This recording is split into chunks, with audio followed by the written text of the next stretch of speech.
Ini baru Chinese food. Meh. Aku tunjukkan korang. Rasa tercabar.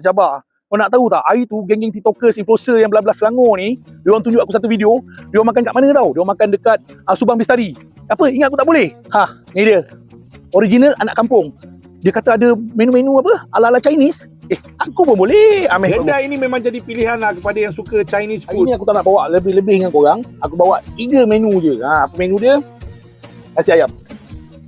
Nasi ayam ni kalau kita makan, kita mesti nak tengok ayam dia kan. Jadi macam mana dia punya roasted tu, dia punya masak tu, sempurna tak sempurna. Tapi yang ni kau sini tengok. Berselera kan? Tengok pun dah berselera, apalagi datang makan. Yang kedua ni, mi udang. Mi udang ni dia Chinese, ala-ala Chinese. Penuh isi dia. Dengan udang dah siap kopek, tak payah kopek je dah. Ni mi udang yang kau kena cuba. Mi kari. Mi kari favourite aku. Ni kalau lambat makan, dia menyerap ni. Baik kita makan cepat.